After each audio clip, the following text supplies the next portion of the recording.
пришел домой 1:30, 2 часа лег, 5:30 встал. Я на месте. Положите эту грушу вот сюда. Вот здесь, чтобы я мог садиться. Хамали, трогай, Хамали, трогай, они не возьмут.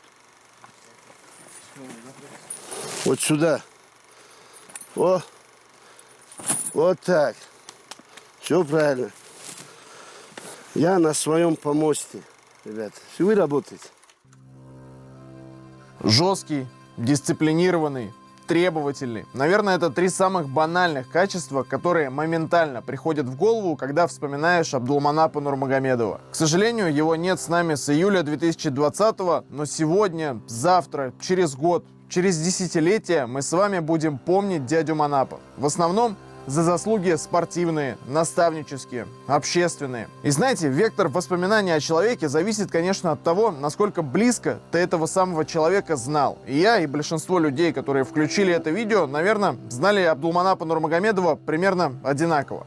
Сегодня мы с вами увидим и услышим, как еще можно было знать Абдулманапа Нурмагомедова. Глазами тех, кто с ним рос, кто его воспитывал, кого он воспитывал.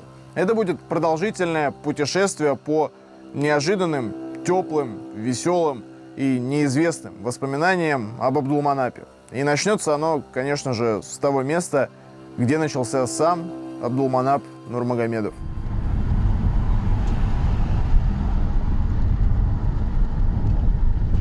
В 1968 году, после окончания педучилища, меня направили в родную школу учителем начальных классов.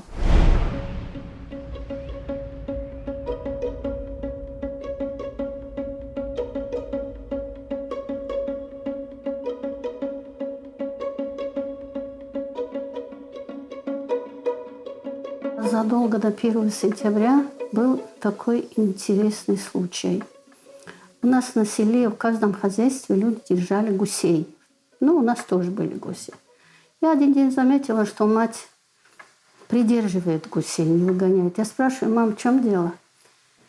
Я жду, говорит, пока этот маленький боец уйдет с поля боя. Какой еще боец? Да вот, говорит, мальчишка травит гусей друг на друга. И наши гуси ежедневно приходят домой с окровавленными головами. Меня это заинтересовало. Думаю, пойду посмотрю на следующий день утром. Пока я управилась по дому, пришла, бой был в разгаре. Маленький мальчишка Абдулманап, тогда я его еще не знала, он ведет бой между гусаками. Издали, увидев меня, гуси, они с криком, шумом, гамом бросились на меня. Я, честно говоря, боюсь гусей.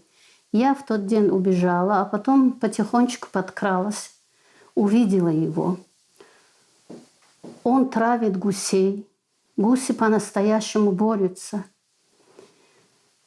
Я ушла. Я действительно маме говорю: да, на самом деле, мама, он так и делает. Я расскажу его отцу, я ему устрою и так далее. В общем, мама злилась на него. А 1 сентября за первой партой смотрю, сидит этот мучитель гусей. Я испугалась, честно говоря. О, Аллах, думаю. А вдруг он здесь в школе будет детей друг на друга травить? А вдруг сам окажется драчуном? Испугалась я, на самом деле испугалась. Но он как важно сидит, прилежно, книги, тетради, все в порядке. И во время уроков иногда я украдкой поглядывала на него, думаю, чем он занимается. Нет, все нормально, все хорошо. Мальчишка оказался прилежным, аккуратным, отличником. Память была феноменальная. Он удивлял с каждым днем. Это был чудо-ребенок. Чудо-ребенок. А потом, уже став взрослым, тоже чудесным юношей. Потом мать рассказала его матери: вот такое вот дело, здесь что-нибудь сделайте, придумайте что-нибудь с этим мальчишкой. А он, оказывается, дразнил не только своих, но и чужих гусей, своих гусей. А матери он предлагал всех этих побежденных в суд отправить. У него оставался один гусак. А другая соседка жаловалась Я слышала, собака когда жаловалась. У меня был самый такой драчун-гусак. Теперь Абдулманап сделал его. Он всегда приходит с опущенной головой, с окровавленной головой. Подожди, я ему устрою. Это другая соседка наша говорит. И таким образом, ему тогда не было еще 6 лет. Это где-то в июне дело было. Ему еще 6 лет. 6,5 тогда брали в школу. И вот так, мне кажется, вот эти вот его тренерские способности, все это началось тогда, мне кажется, с поля боя с гусаками. Мне кажется, оттуда все это, там было положено начало великому тренеру. Не знаю, почему-то я так думаю. Ну, я помню собаки, там, которые все дерутся, ему интересно, вот собаки, там, вот, гусей, вот, он держал и...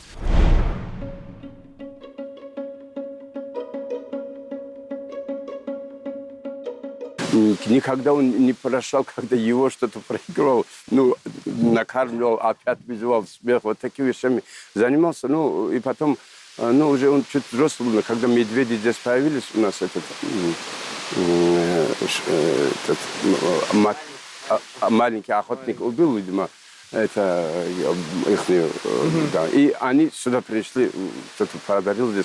И они гуляли по селам, там бегали, вот одного человека он держал. И с ними тоже он, и, ну, у него дети уже тогда были, ну, уже где-то 6-7 лет, наверное. Вот с ними они гонялись, чуть ли не, вот такая ситуация была. Основном, вот это я помню. Да, борьба, вот очень сейчас известные кадры, где Хабиб борется с медведем. Вот это... Да, вот тогда они у нас здесь были. Они, все дети там кругом они бегали за детьми, ну, они не стали такими опасными. Здесь, да, в селении были они. Кругом ходили, бегали. Организаторские способности, видимо, и проявились они по ходу борьбы.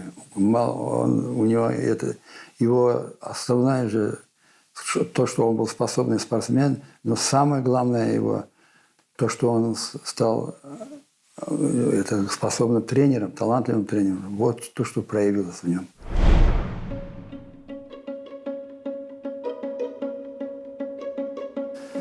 Вот то, что это вот, умение, знание, вот это вот организовать, провести мероприятие, это, как говорится, по ходу своей тренерской, это, спортивной карьеры, она его вывела, что он может это. Не каждый спортсмен может провести даже тренировку с детьми. Великие спортсмены даже не, вот, не могут они найти контакт к ребятам, к детям. То есть это не каждому дано это уметь это, находить общий язык с детьми. Это очень сложная, кропотливая работа. Это определенным даром надо обладать, чтобы психологию детей изучить, как надо вести работу. Я всегда поражалась, как можно быть таким серьезным эти годы, 6 лет. Однажды у нас был такой случай, мы потеряли журнал. Не можем найти, не знаю, куда-то подевался. И я не отметила, упустила там опоздавших там и так далее. А потом, когда журнал нашелся, я спрашиваю у детей, а я не отметила, может быть, вы сами честно мне признаетесь, кто когда не был и так далее. Ребята хором говорили, на друг на друга показывали, спорили. Потом он поднял потихонечку руки и говорит: Президент Дуаевна, можно я скажу, кто в какой день, когда опоздал и кого не было?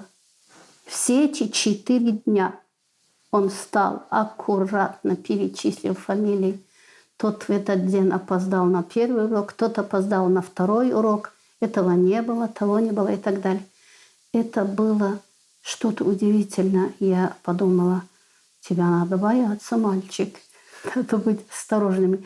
Вы знаете, вот когда он уже стал взрослым, вот тренером, вот сейчас иногда он приходил в гости, и сидели, разговаривали, он вспоминал учителей и рассказывал, кто как объяснял урок, кто что говорил на уроке.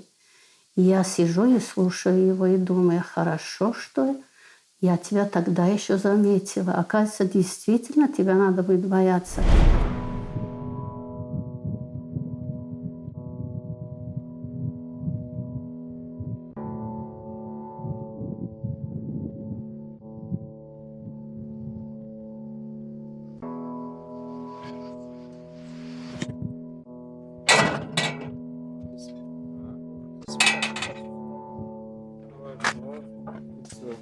а то по одному только пускать. Это такая специальная система? Да, чтобы скотина не заходила. Ага. Дедовский метод. Вот, пожалуйста, перед вами школа, которой Абдуманап учился, вырос.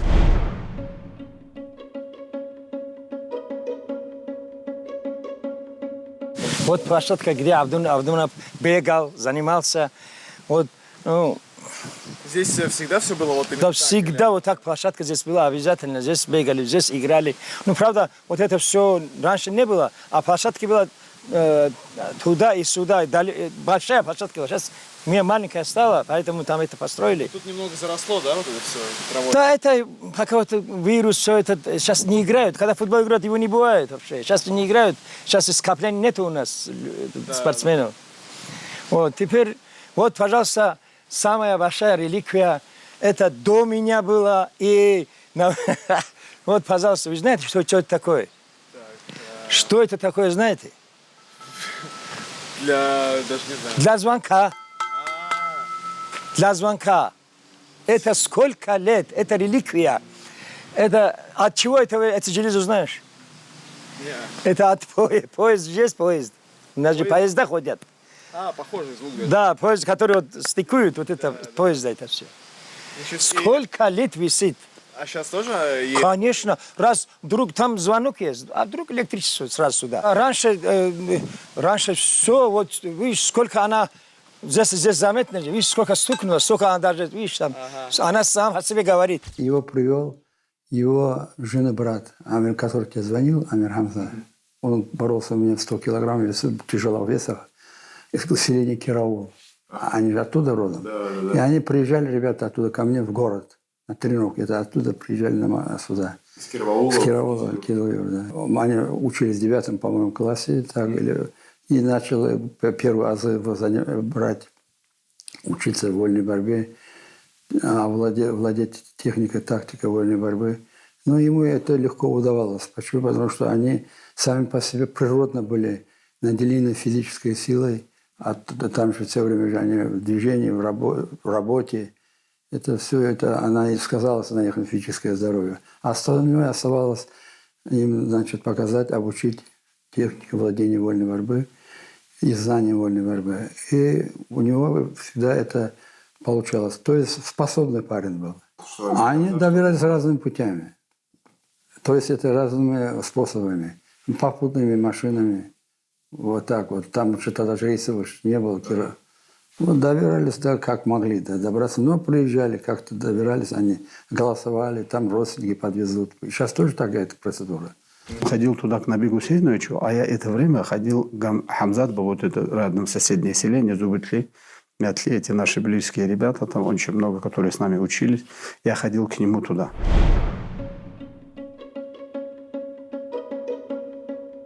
К ним ходил туда, взял, он туда к Набигу Гусейновичу. Набиг Гусейнович, честно говоря, был и неплохой тренер, и Хамзат неплохой тренер, был хороший тренер. У него же тоже были хорошие ребята вот с нашего зала. А вот я правильно понимаю, что приходилось добираться, то есть, что там Абдулманап добирался из Кироваула в Кизилюрт? Да, и причина то, что он одно время, я же это хорошо знаю, собрал. Мне тяжело было на этом велосипеде, честно говоря. Я там несколько раз поехал на велосипеде. Он собрал велосипеды нам. Отец купил велосипед. Я даже этого велосипеда название даже позже голубого такого цвета, по-моему, Урале их выпускают. Даже эти велосипеды, я даже одна Кама у нас была, другой какой же там велосипед собрали. На этих велосипедах, тяжело было после тренировок. Я 4 года моложе, мне тяжело было, честно говоря. Я говорю, Манап, я буду ехать на транспорт, я спрятал. А он говорит, это будет параллельная зарядка. Пока не похолодало, он очень много ездил. Эти моменты у него было. А когда похолодало? Уже он уже на общественном транспорте ездил. А с города до поворота, так мы его называли, перекресток этот поворот, оттуда потом до этого, оттуда он все время пешком шел. Это все. Обычный автобус был до электроавтомата, оттуда сюда 4-5 километров. Все время, даже если нужно, он говорит, зачем? Оттуда пешком пойдем. Сумки, это нормально. Эти моменты у него были. И у него, может быть, из-за того, что он делал это все, функциональная часть у него была очень на высоком уровне. Он дышал очень хорошо. Я сейчас вижу его, вот та функционалка, которая у него была, как будто передало это все Хабибу. это как будто передало. Это, вот, как честно говоря, я же вижу, я же знал его, я же на ковре же с ним боролся, работал, на соревнованиях с ним везде бывал, когда он в Адигее боролся, в Майкобе, на ВЦСПС я был, везде я же с ним постоянно ездил, же везде, кругом, везде мы были же с Манапом, учились вместе, и я эти моменты помню. И сейчас я смотрю, Хабиба, четко, как ему эта функциональная часть. Манап не хуже был, даже, может быть, лучше, чем кто-либо. Это Джим Аубут, младший какой хороший был, функциональная часть. Вот с края, да, он? Да. Ну, вот такой он и был. Худой такой, худощавенький. Вот. Это тоже что-то мне знакомо. Вот этот. Там Амир Гамза. Амир Гамза, вот он. Ага, вот сейчас.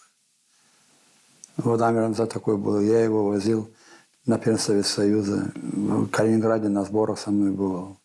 В Калининграде в те годы. Это были 79-е годы, 80-е, 79-е.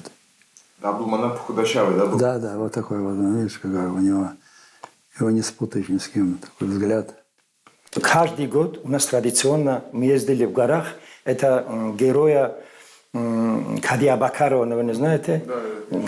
Ну, приз его. Каждый год обязательно мы там побывали на этом. Ну, это Абдулманап был молодой борец. Вот что я запомнил от этого, те года. Просто вышел на ковер, и судья объявляет. Вышел на ковер из Кизилюрта, Нурмагомедов, Абдулманап. Сначала соперника. Такой титул у него, такой-то где-то он мастер спорта, где-то сейчас он это самое, это все, то. Его объяснил, короче говоря, его это уже ранги такие высокие. Потом его соперник Нурмагомедов Абдулманап, и он дал паузу. Молодой борец, всего-навсего. Вот это я помню. Ну, началась борьба. Но это был уже чуть ли не чемпион с ним. Он молодой борец, отсюда поехали туда. Просто люди места не находили. Когда он такого масштабного, такого серьезного человека, он когда это самое... Ну, сам понимаешь, как у людей, они уверены были они, что Манап тут 2 минуты ему на ковре остается сдаваться чистой победы. Просто ужасающий этот самый шум, гам, вообще бороться невозможно было. Вот так все на ковре прыгали. А Манап тут не сдавался вообще. И вот с этого момента, я даже думаю, он серьезно, даже вот с этого момента он серьезно взялся за этот спорт. И он дома сделал, мы удивлялись, когда к нему заходили, спортзал. Для чего это все тебе надо тренироваться? И это же необычная форма. Дом делать 3-4 комнаты, а он спортзал сделал из своего первого дома, где он дети выросли, маленькие дети были, Хабиб, там, Мухаммад, вот эти дети у него. Он еще там 3-4 года. Он говорит, пока вырастут, вот здесь дома снаряды поставил. И всех детей приглашал там к себе заниматься, которые... К себе домой, да? Да, дом. Не было же, здания не было, спортзала не было, ничего. И дома он сделал прикрытие там, что сказать, такой самодельный спортзал. Вот так он тренировал. Ну, привязан к спорту у него всю жизнь с детства и до конца жизни же он вот так. Ну, у него вся жизнь прошла в зале. У него не было интереса там построить дом, построить еще. Ну, весь интерес постоянно, что бы мы ни делали, он обязательно одну комнату делал спортивный зал. И в доме это все было. Я говорю, Манап, это дом твой, дом. Тут зачем? Зал нужен. Ты сюда приходи, тут увидишь, тут схватки. И действительно, мат и прочее. Это было у него. Все у него в крови было, это невозможно было. И бесполезно было с ним говорить. Нет, давай в зал дома зачем? Нет, дома он нужен. Дома, а потом туда. Вот только так мы дадим результат. Так, теперь мы подошли, где вырос наш легендарный тренер Нурмагомедов Абдулманап. Здесь родился, здесь жил. Пожалуйста, вот его хижина. Добро пожаловать. Пожалуйста, заходите. Милости просим. Это их родственники пока здесь живут. Они здесь сейчас не живут. Вот, пожалуйста, вот их очаг, как говорится. Прям с самого детства, да? Да, прям с самого. Вот здесь выросли, вот отсюда и все. Начало. Спортзал был. А сейчас они мы там будем, они сейчас где живут, я тоже покажу. Это, получается, здесь спортзал был, да, первый? Или не здесь? Да нет, там спортзал был в школе. Ну, они здесь тоже тренировались, там комнатушки сделали. Потом в школе классы давали. Потом этот солому набивали, этот матрасы. И вот это зашивали между ними. И вот так одеяло кинули сверху. И вот так боролись. Вот так было дело раньше. Ну, где-то вот... И здесь, он здесь все время, вот здесь там канава, там бегали, это самые, занимались, это самые пробежки делали, там Сулак-река рядом. Они вот до 99-го года здесь жили как раз, да? Ну, получается так, да, так, точно год тоже. Ну вот, пожалуйста, их очаг, где вот они выросли, они где жили, вот здесь жили они. Скромно. Скромно? Да. Раньше все так жили. Он на красную нажимает. Ладно. Вообще, брат там он каким был? Ну, во-первых, он очень ответственный был в этом отношении. Правильной жизнью жил всегда.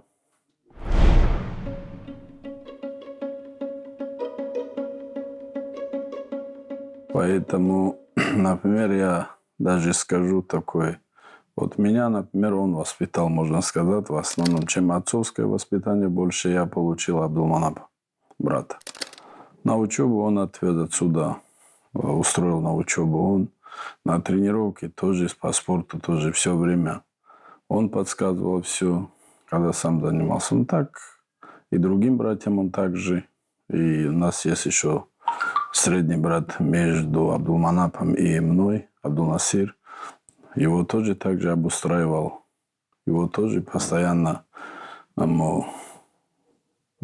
следил, все, за ним тоже как бы как отец. И ухаживал, и следил за его учебой, за его спортом, за его поведением, за всем такое. Вот так вот. Он ответственный был в семье, самый такой. В жизни семьи Нурмагомедовых, мне кажется, особняком стоит вот город Полтава. И почему именно Полтава, да, и почему в итоге вот Абдулманап, например, там не остался? Вы, насколько я понимаю, там ваша деятельность основная проходит, возможно, да, сейчас? Ну, я уже переехал, он, средний брат еще там живет практически. И почему Полтава? Я, как помню, Абдулманапа в это время, когда он уехал, я в 83-м году после армии, по-моему. Он справочник вузов открыл, и экономический факультет он 3-4 раза пробовал в разных местах до армии, после армии вроде бы он пробовал 2-3 раза поступать, экзамены сдавать. А этот раз он что-то справочник открыл, или в армии тоже ему кто-то сказал. И я помню, даже отец был против, и он самостоятельно поехал. Я хочу учиться, я поеду учиться. И отец говорил в совхозе, давай на работу. Он здесь работал тогда методистом до армии, по-моему. И после армии сразу давай выходи на работу. А Абдулманап сказал, я поеду учиться. И вот даже отец, в принципе, не особо доволен был этим, что он поехал. И он поехал, открыл справочник и поехал. И в армию ему кто-то говорил. И через 2 года он меня забрал, после 8 классов. А потом после армии уже другого брата забрал. На то время, когда я учился, другой брат был в армии. С армии пришел, и он 3-го брата тоже забрал туда учиться. Честно говоря, когда он стал тренером, меня даже некоторые моменты удивляли. Я говорю, Манап, мы же вместе боролись, вместе везде. Ты где этому всему научился? Он это все охватывал. Если то что-то надо, он записывал. Всегда брал тетрадь. Будучи студентом, спортсменом, у него всегда тетрадь была. Все, что он делал, он записывал. Не то, что сам делал, то, что я делал, он записывал. То, что младший делал, и нас заставлял записывать. Только так, говорят, мы можем стать. 100%. Он бы мог бороться, он бы мог бы и Европу играть, и мир. Но в раннем возрасте он уехал, потому что мама ему говорит, ты старший, приезжай, то, домой. Эти моменты он серьезно воспринимал все, что говорили родители. Поэтому ровно 4 года он боролся, выиграл 2 раза подряд чемпионат Украины, стал мастером спорта СССР по дзюдо, потом по самбо и уехал. Закончил учебу, все, он уже уехал. В общежитии комната Абдулманапа. где фотка вот эта в Инстаграм, которую я поставил, я его тоже где-то нашел, там дочка принесла, где-то нашел фотку эту. Это общежитие, 56-я комната Абдулманапа, своя комната. Я жил в другой общежитии, тот средний брат Абдулнасир жил в другой общежитии. Мы в общежитии жили все. И это 86-й год, как раз год времени я уже в Полтаве. Я в 85-м, меня, в принципе, забрали туда. А это 86-й год, да. В 87-м уже было возвращение, получается, да? Вы В 87 году, когда уже он, Абдулманап, закончил институт и уехал по распределению. По-моему, я не помню, где-то Гунипский, что ли, район, куда-то распределение у него было. Тогда же с институтов распределялись. Такая была, как бы, положение в Советском Союзе, закон. И он тогда, я, как сегодня помню, уходил, уже уезжал, он сказал: послушай меня, тебе сейчас 16 лет, я все, что должен тебе давать, я тебе сделал. Уже я был тогда со сборной Украины, тренировался, чемпион Украины. А потом 3-й курс училища. И после училища, говорит, ты в институт тоже поступишь, говорил он. И все, что мог я. Но если ты будешь идти по этой пути, все будет нормально. Ну, вот так вот. И другой брат то же самое. Например, представь ситуацию. Парень, отучившийся на бухгалтера, возвращается в селение.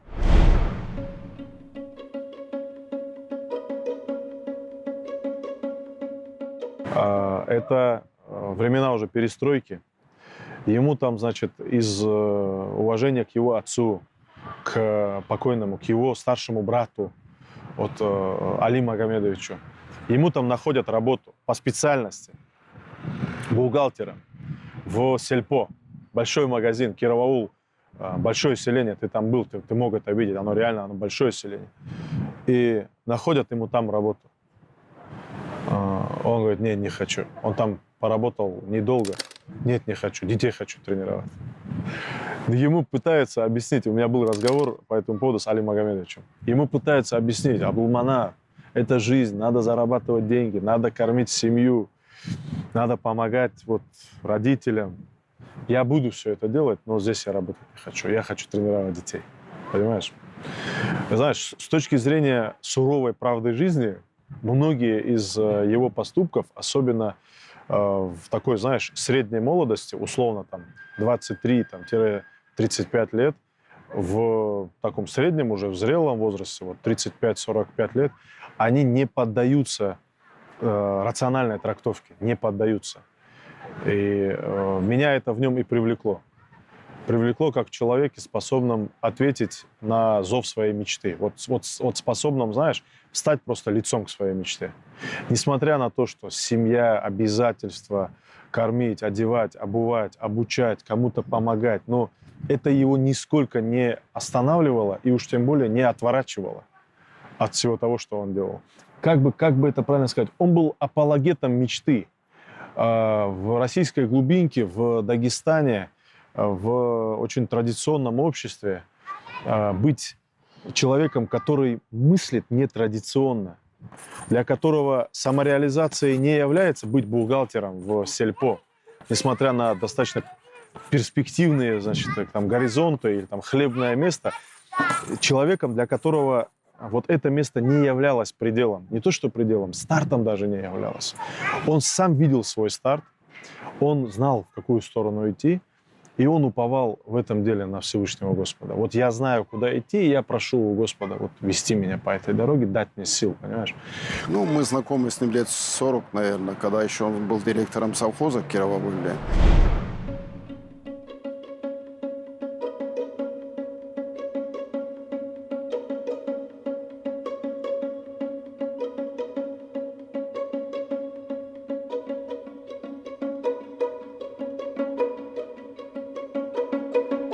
И очень много интересных мероприятий он проводил, особенно спортивные, конные скачки, футбол, борьба и так далее. Мы часто приезжали в качестве почетных гостей, либо там привозили подарки, либо их вручали. Он с тех пор как бы дружим. А когда вот стала тема, что надо уже подумать о переезде, она была больше связана с тем, что уже и совхоза перестал существовать, и узко ему в этих границах было. Ну, я ему и предлагал, давай переезжай с семьей, Махачкала, город большой, найдется где и чем заняться. Но я никогда не ожидал, что он возьмет с собой 11 детей и приедет с ними вместе, так? И причем совершенно неподготовленный, там, не знаю, где их кормить, размещать и так далее. Поэтому я в свое время нашел ему там у себя двухэтажное такое здание, где он как бы внутри все привел в порядок, разместил свою команду. И там уже и помогли мы ему спортзалом тогда, помогли ему и питанием. Ну и постарались, чтобы те, кто хотят и могут учиться, поступили в этот колледж учиться.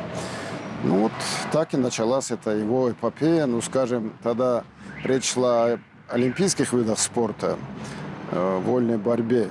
Но у нас в зале вообще была группа, связанная с Ушу Санда. И вот они, когда примкнули, их начали учить и работать стойки, значит, сайт ударим. И, видимо, оттуда появился интерес боевым искусством, вот этим ММА, или как они там называют по-своему, да, все это дело. И вот, по-моему, лет 7-8 они так жили. И вот старший его брат Магомед закончил колледж. Сам Хабиб, он учился год. Потом, видимо, все-таки загруженность спортом была высокая. Ему нашли возможность учиться в 39-й школе, рядом располагалась. То есть 38-я школа. Вот вся, так сказать, основная эпопея, где мы, как бы скажем, дали ему возможность учить, тренировать и заниматься любимым делом. Скажите, а когда вы познакомились вообще с Абдулманапом? Это был где-то, наверное, 97-й год, 96-й год.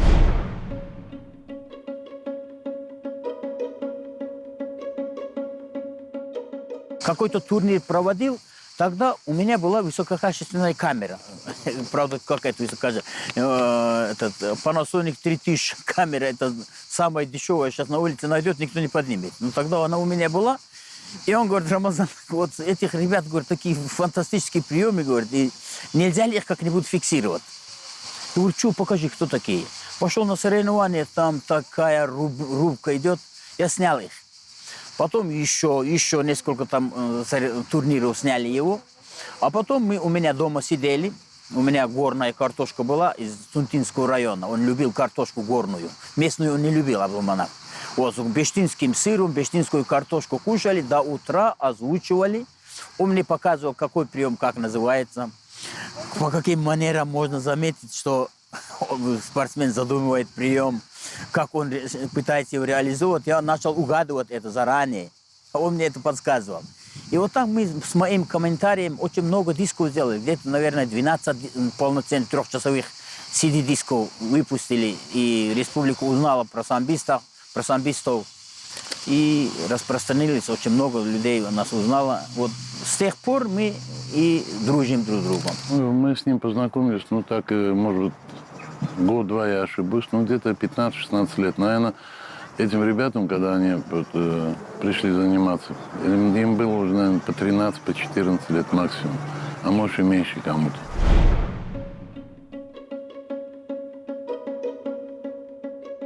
Вот тогда мы познакомились.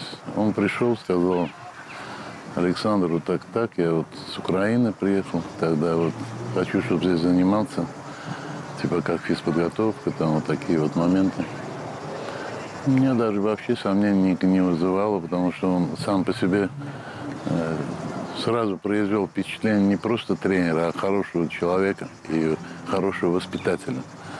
Потому что тот объем работы, который он делал с детьми, и сам, главное, участвовал. Он не просто показывал, а он сам участвовал. Это очень много. А здесь футбольная школа, значит, школа Маркарова здесь. Около 30 тренеров работает, давно знаем. Но в этом году это будет 20-й год, я здесь провожу. 20-й год вот Да, да, да. 19 провел, в 99-м я приехал, а вот здесь рядом в турецком колледже был. Следующий год, 2019, это 20 лет на это, вот здесь работаю. Утром здесь. Они шутят. Если меня нету, значит я в ответе. Я даже своим тренерам, футболистам сказал, что, ребята, у нас появился здесь тренер, который вы можете у этого тренера научиться достаточно многому, если не всему. Потому что он, помимо того, что великолепный тренер, он еще великолепный человек и великолепный педагог, воспитатель. Это самое главное.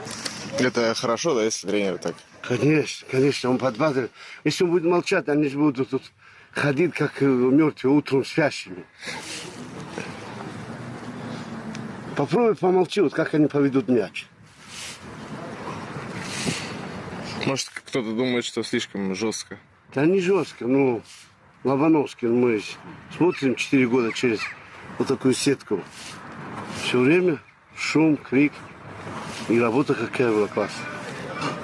Он же не орет бессмысленно. Он подает голос, шум, правильно подсказывает. И действительно, мы подружились, и тренера наши, и всегда следили, как выступали эти ребята. Всегда было интересно. То они становились там чемпионами мира, по-моему, по самбо, еще там в России. Мы всегда были рады, и дети здесь были в восторге.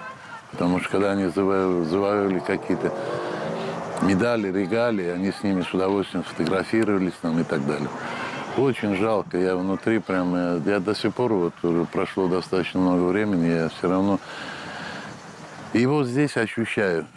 Понимаете, в чем дело? Это вот такое вот чувство, что как будто он здесь вот находится, и вот особенно вот мы здесь построили воркаут-площадку, посвященную Хабибу, вот, и его вот всем. И вот когда мимо проходишь, заходишь туда, и внутреннее такое состояние, что как будто он здесь с нами. Если заработки нету и куда-то люди едут, им надо кушать, их надо кормить там на месте.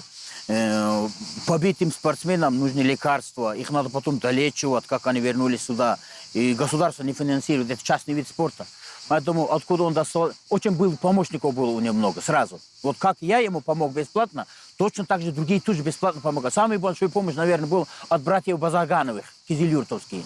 Эти ребята бесплатно дали спортзал, бесплатно отправляли ребят. Этот Мурат там был, ну и старшего брата не знаю, я младшего знаю. Вот братья Базаргановы из Кизилюрта, это самые лучшие его помощники. И глава их, Кизилюртовского района, Магомед Шабанов тоже. О, как они помогали. Это...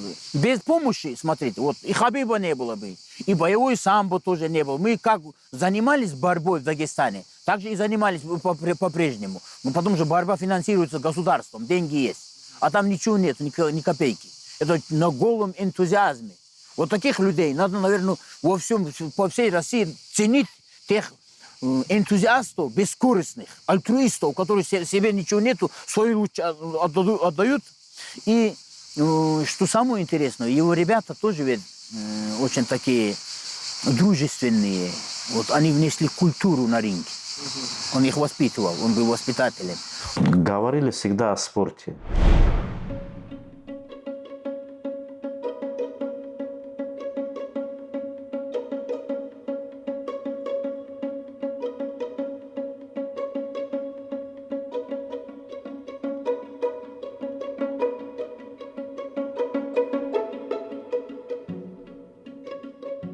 И, более такое близкое пошло с 2000 года, когда у меня возникла идея создать клуб.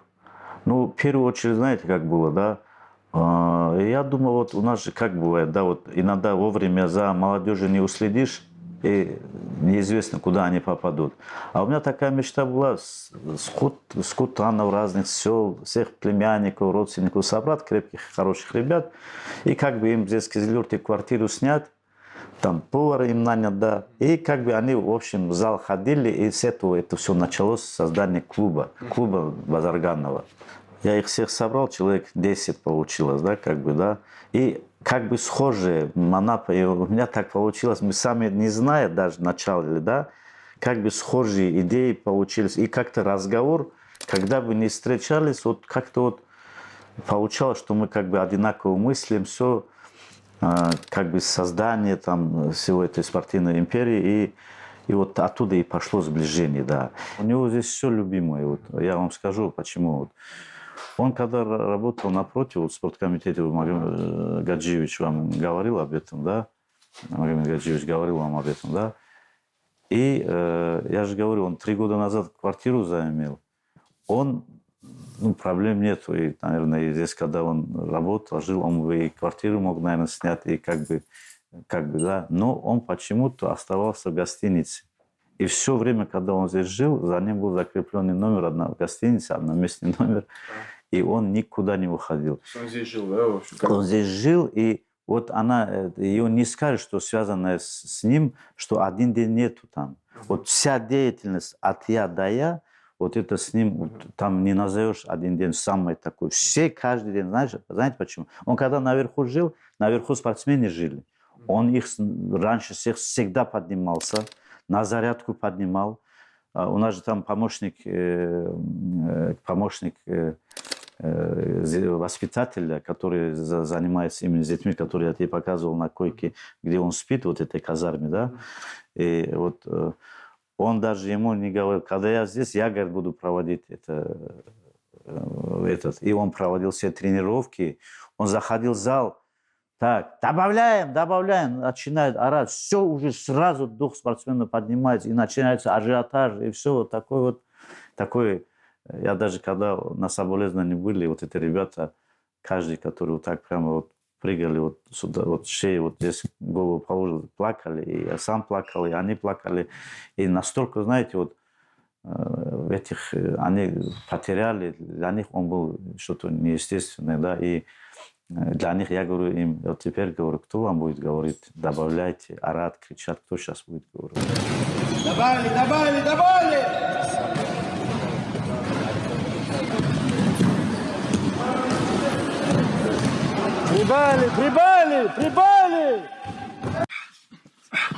Прибавили! Прибавляем скорости. Поднимайся. Обманывает, половина обманывает, работаем. Концовка. Он всегда говорил нам, ничего нельзя делать то, что нельзя рассказывать родителям. Я ему всегда говорю, ты зачем родителям говоришь? Он мне говорит, Насир, послушай, не делай то, что нельзя рассказывать родителям. Это настолько низко, это настолько некрасиво. Вот когда ты делаешь, же должен об этом думать, а не тогда, когда я рассказываю. Он мне говорил, я чуть-чуть такой был, честно говоря, хулиганист и такой. И я, наверное, потому что он был старше, все-таки спрос с него был. С меня какой спрос? Родители все говорили, ты же старше, ты куда смотрел? Ты же знаешь, он такой, а ты куда смотрел? Потому что меня даже не ругали, это у нас есть. А ругали кого? Его. И в плане тренировок, в плане любые вещи, он всегда говорил, давайте запишем. Любую нашу, все, что мы делаем. Почему? А как, если не пришло? Как ты можешь вспомнить, что ты делал, как ты делал? И этим он заставлял записывать. У него было, покажи тетрадь. Был на тренинге, что ты делал? Как ты поступил? Что? Как мы можем определить, что ты, когда это все было? Эти моменты у него были, честно говоря. Это он заставлял. Я сейчас понимаю, что от этого только хорошо. Он, самый старший брат, не такой, как бы сказать, где-то мог пойти там, поздно прийти там вечером, где-то идти в кино или куда-нибудь, будем говорить, такой, мальчишное хулиганство. У Абдулманапа этого не было никогда. Все четко говорил родителям. Все прямо говорил. Хулиганство, что делал, опоздал там, школа или где-то на улице, что бы ни делал, Абдулманап четко родителям дал. Мы его называли домашним стукачом.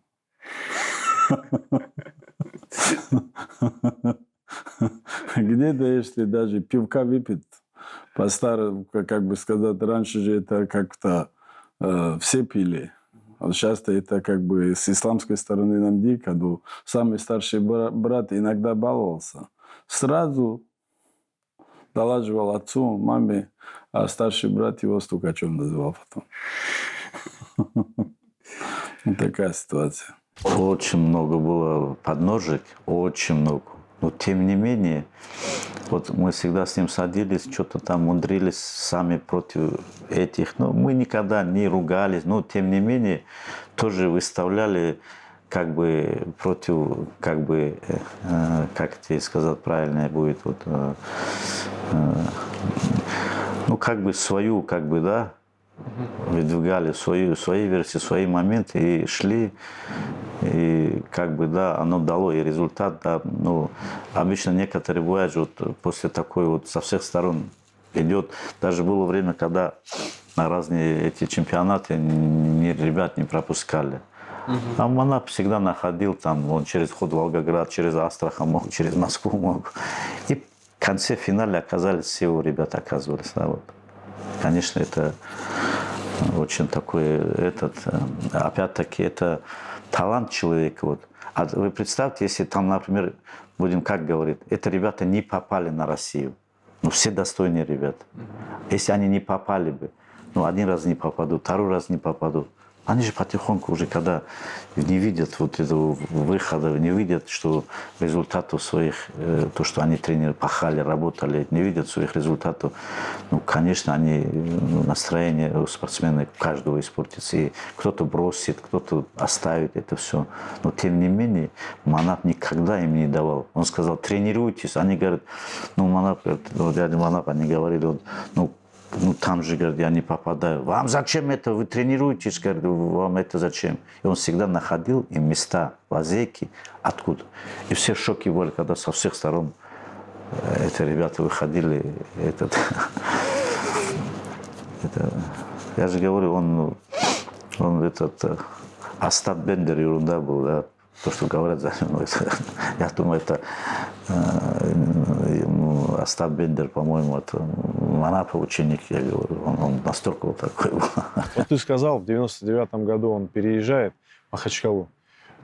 96-й год стал первым годом после затишья, золотого олимпийского затишья в дагестанской борьбе, да, будем так вот дагестанскую борьбу рассматривать как часть большой российской борьбы, да. В 96-м году Хаджимурат Магомедов завоевал, значит, первую золотую олимпийскую медаль для Дагестана после 80-го года.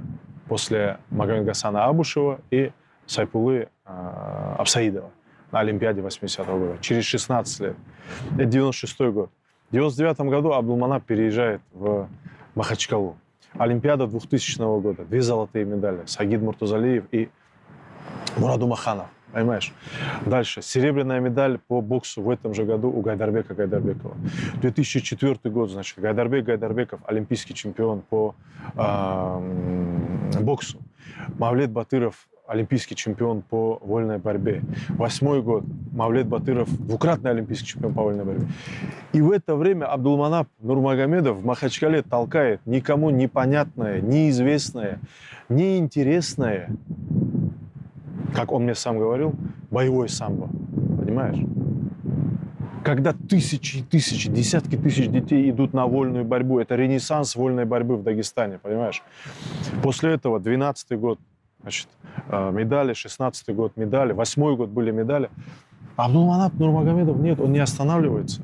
Он проталкивает свое боевое самбо. Причем, как он мне говорил, я уже к 2006 году я понимал, что здесь есть будущее.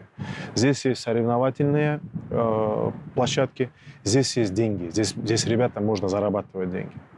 Он обнаружил, то есть вот это, знаешь как, это яркий пример, это лакмусовая бумажка, показывающая, что такое было понимание Абдулманапа, что такое его фанатизм на дистанцию. Он мне говорил, Заур, было время, когда мне 2 квадратных метра в спортзалах не давали на мои тренировки. Какой боевой самбо, говорю? Какой боевой самбо, говорю? Понимаешь, да? А сейчас посмотри, понимаешь? Это такой в спортивном плане провидец. Вот дал ему Всевышний Господь, Создатель наш, вот даровал он Абдулманапу способность увидеть чуть-чуть вперед. Мы знаем, что Абдулманап был таким достаточно требовательным со своими учениками, воспитанниками. Вот был ли он требовательным с вами? Ну, в основном со мной. Мне так он на месяц писал график, я это все четко выполнял, но как-то была такая случай. В общежитии это другой брат готовил свою комнату, я пропустил тренировку. Я пришел домой к себе и там сидит уже Абдулманап. Ты почему не был на тренировке? Я уже спросил, уже переодевался. Уже одежду менял. Давай выходи ночью на стадион, потренировался. И потом не садишься в троллейбус, он говорит, бегом идешь домой. Я пошел бегом домой, он обратно приехал на остановку, проверит. Я бегом пошел или сел в троллейбус. Даже такие были моменты. В итоге что? Историю он увидел, да? Не, он убедился, что это больше меня не проверял. В основном тогда другими были проблемы. Там 2-3 остановки можно было на троллейбусе проехаться, а он мне сказал со стадиона, бегом до дома. Я бегом шел, но через эту остановку, последнюю остановку, где должен был выходить, а он, оказывается, сел на такси и ждал там, но я по-любому через эту остановку должен был идти. И он убедился, что я иду бегом, тогда ушел домой. На 17 Нурмагомедов проучились у меня за эти годы.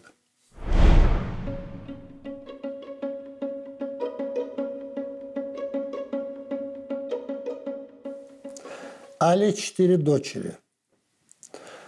А Нурмагомеда вот сегодня, в этом году закончил Мухаммад Али, сын. Значит, занимался у нас озеленением здесь. Алманап его заставлял.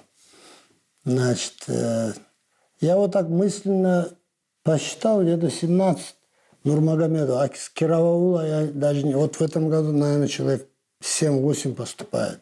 В том числе вот Хабиба дядя, этот...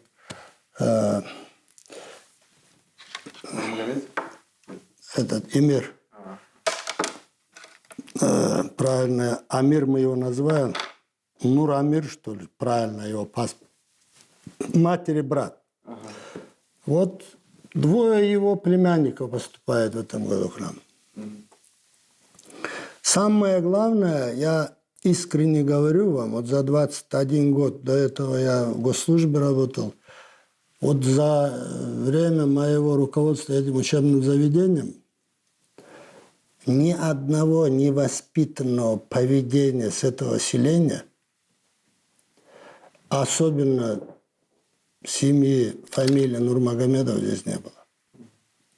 Вот все они в меру набожные, и это не забывает вовремя делать намаз, и уважение к старшему.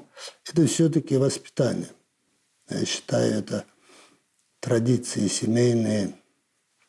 Вот отец у них, Алманап Али, очень строгий человек был. Да.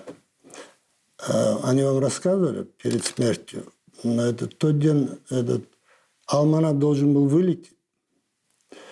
Нурмагомед ему звонит, не езжай, что-то ему с утра плохо. С утра он дал там указания, залей антифриз. Как раз ноябрь месяц был, какого-то числа, я не помню сейчас. Начало ноября, первые заморозки. Дал указания, все, то, и пошел лег. Вызывает сына и говорит, значит, что-то мне плохо. 3 дня зарежете быков, накормите всех, мужчин, женщинам, там, подарки. Ну, благотворительные вот такие пакетах. Дал указания, все как сделать. Алманап говорит, я приехал, еще теплый был. Вот, говорит, моя сток сена, до последних дней он занимался сельским хозяйством. Крепыш такой был. Мы ехали с ним в Кироваул к покойному дедушке Магомеду. Покойный Абдулманап Магомедович мне говорит, я, говорит, хочу познакомить тебя с отцом. Поработай, говорит, с ним для книги. Это был выходной день.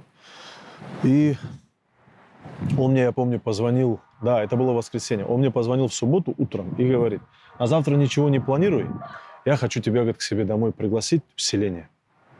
Покушаем шашлык, он мне сказал. Я говорю, хорошо, Абдулманап Магомедович, спасибо, буду ждать.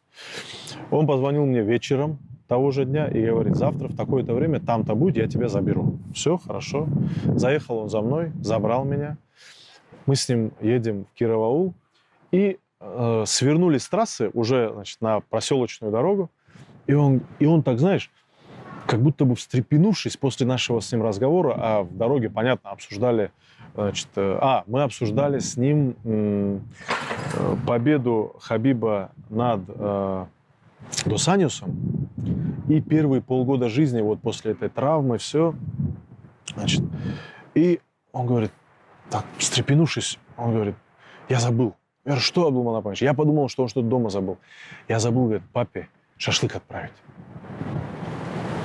И так, знаешь, вот прямо во мне. Я говорю, а почему именно шашлык? Он говорит, папа очень любит шашлык.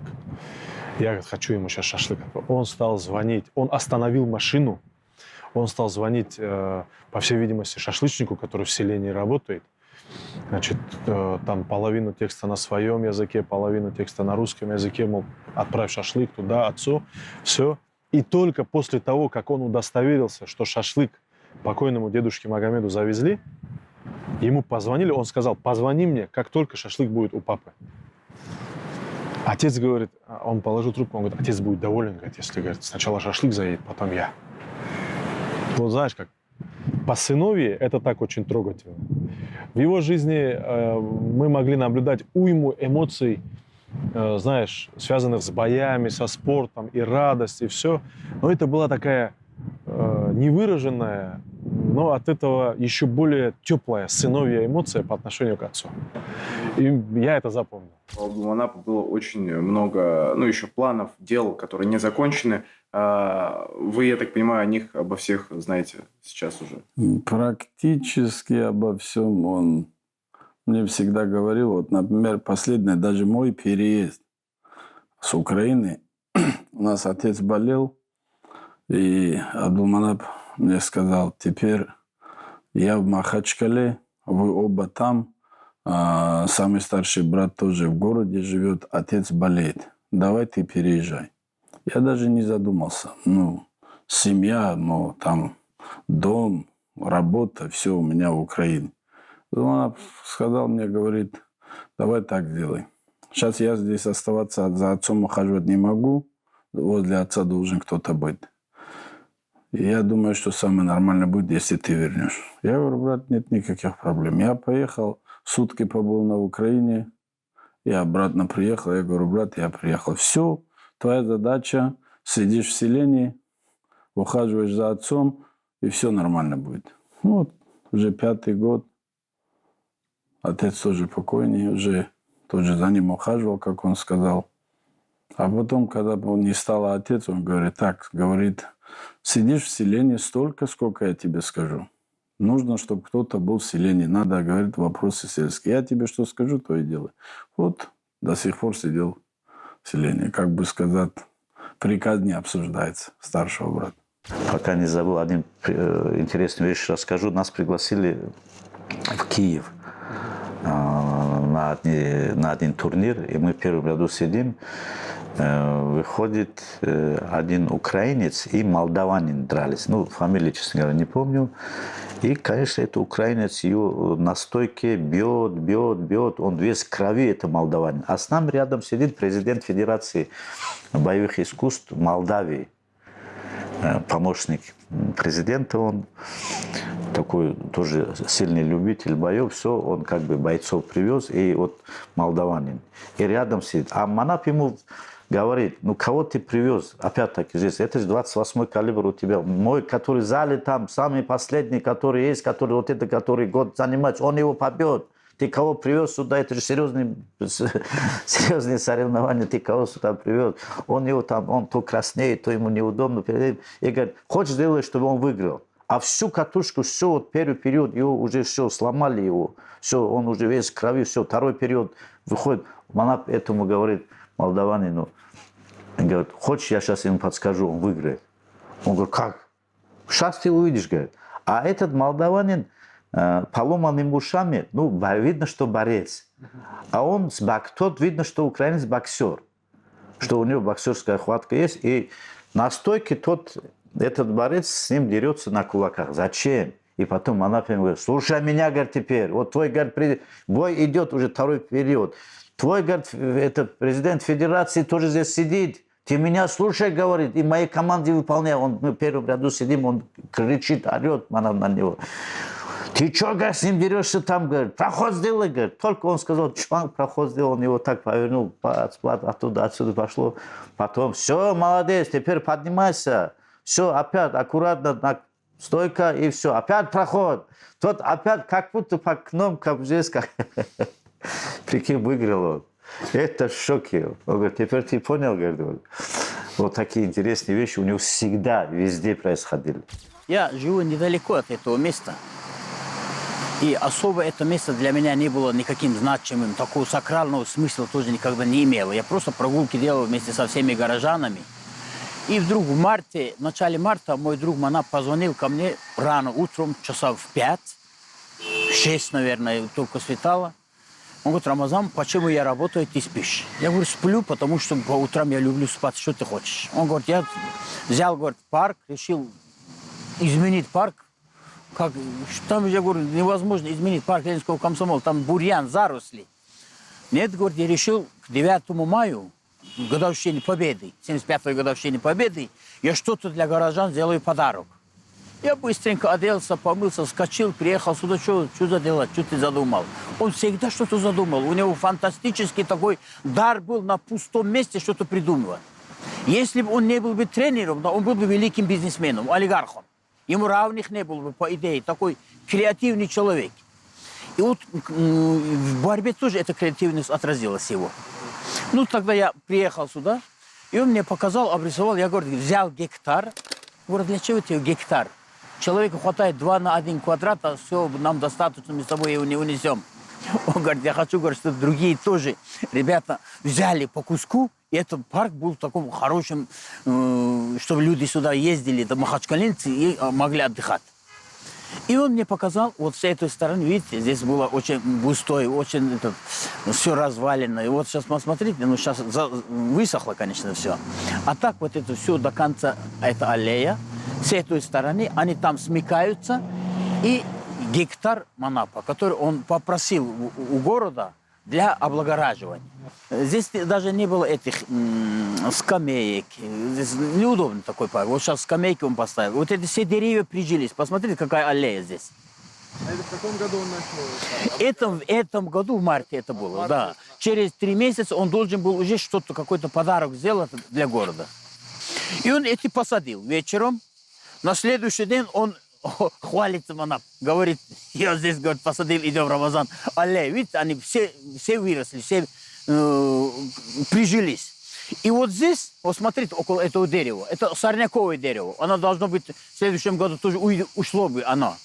И вот здесь, около этого дерева, посмотрите, вот этот, украли. Утром пришли, он такой расстроенный, Рамазан, ну что это такое? Кто это мог сделать? Возмущенный, я взял на камеру, у меня Инстаграм есть. Рамаз 67 называется. Название там. Я там оттуда обратился, что от рака умер тот человек, который украл дерево. Верните Манапа дерево, он оттуда привозит, а вы здесь украли. И показал вот это пустое место тоже. Через день смотрим, вернули эти вори. Посадили обратно, вот это дерево обратно, ничего не стало, растет, живет. И вот посмотрите, как Манапа забрали. Я когда ходил, я заметил, что вот это единственное, видите, смотрите, все прижились, все вот здесь. Здесь 180 деревьев посажено Манапом. И одно единственное, как его забрали, что-то оно начало вообще, то почки то оживают, то засыхают, что-то начал смотреть. И что самое удивительное, как врачи говорили, что он вроде очнулся из комы, вышел из комы, или обратно в коме там. Как ему лучше становилось, вроде этому дереву тоже лучше становилось. Как он умер, это дерево засохло. Все остальные прижились. Ингушетия очень сильный турнир был по боевой самбо.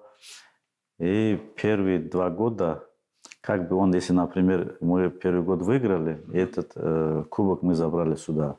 Ее надо было еще 2 года отстоять. Второй год тоже отстояли.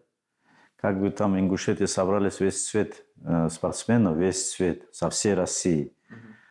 Ну, не буду так, особо так, не буду что-то, ну, Манап именно спортсменов собрал, я имею в виду, которые в Дагестане, всех собрал, с Кизилюрта, с Махачкалы, со всех залов такой собрал, даже не первых, вторых номеров, но определенных собрал, и он как бы и первый раз отстояли, и второй раз, когда отстояли, третий раз там сказали, смысла нет, говорит, с Манапом соперничать, смысла нет, они это признали и сказали, все, кубок остается у вас. И это для меня такая память, которая вот, да, осталась от Манапа. Это вот такая память. Манапу даже, когда говорили, предложение было, ну, дай, ну, мы машину дадим. Ну, когда денег не было, этих моментов не было, мы машину дадим. Манап, тебе дай нам эту кубок. Ну, Манап сказал, мне кубок дороже. И я машину и деньги я найду. Я это все успею, но мне кубок важнее. И вот так это кубок здесь. Они жили прямо во дворе, да, там учебного заведения, у них было свое помещение. Кроме этого, они там же учились и там же питались, так что все это было компактно в одном месте. Вот видео, которое вы показывали, 2002 год, а это открытие зала или... Это они встречают Новый год.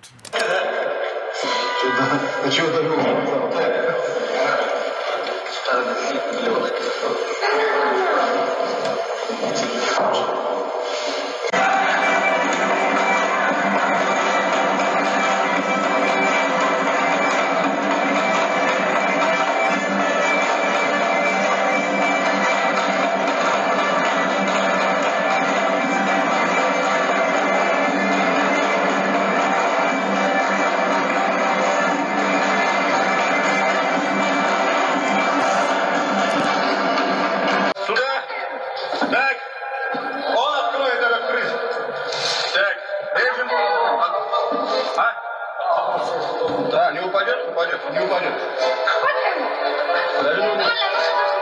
Так, вот так засовываем. Становись нормально, как мужчина. Так, ложи. Так. Старайся, что-то застряло. Так, положи. Так, старательно. Сосредоточься. Так. Оп. Засовываем две руки сюда. Так, вот руки. Разрывай. Еще. Вот. Ну, еще. Двумя руками. Вот так.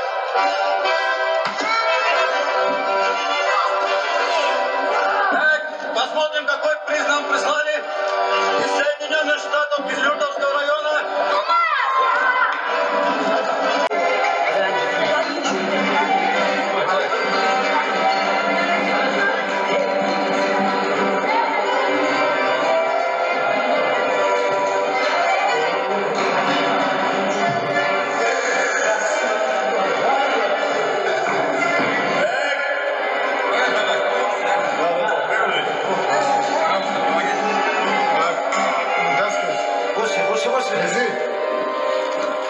Правда, я лучше всех танцевал, мне положено.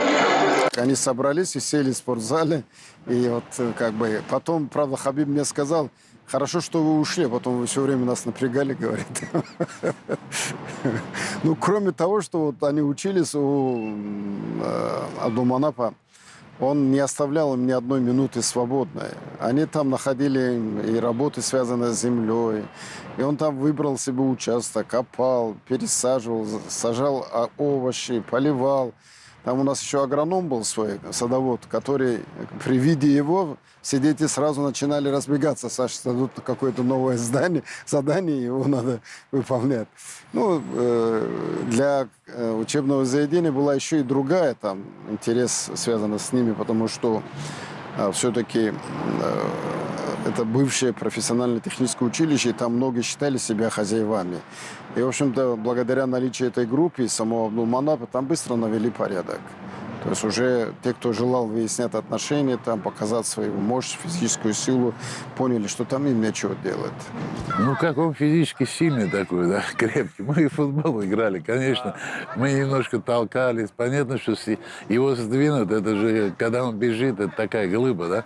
Хоть я сам по себе тоже неплохо играл корпусом, но если с ним столкнешься, то, там, как говорят, мало не покажется. Но он, самое интересное, что он не просто любил спорт, футбол, да, он настолько был уверен в себе, что если он возьмет за какое-то дело, он его доведет до самого-самого уровня. То есть он говорил несколько раз, что придет время, я возьму футбол, да, и ты посмотришь, что я через 2-3 года сделаю эту команду премьер-лиги. Вот так он... Такие планы тоже, Такие планы, да. Я ему и так говорю, я говорю, слушай, ну футбол-то не путай, это МММ, борьба, там, самбо, это индивидуальные виды спорта, а футбол это... Там нужно, чтобы каждый друг друга дополнял. То есть один может быть чуть-чуть слабее, но выполняет ту черновую работу, которую не выполнит кто-то. То есть футбол – это коллективная игра. Ну, он говорит, я сделаю, я именно вот таких подберу, я там то, вот такой вот момент. Мы с ним интересно вот на эту тему разговаривали, смеялись, хохмили так-то. Но он говорит, что мне разницы нет, хоть борьба, хоть самбо, хоть футбол, я подтяну так. Но я, честно говоря, он настолько это все говорил искренне, что не верить этому человеку нельзя было.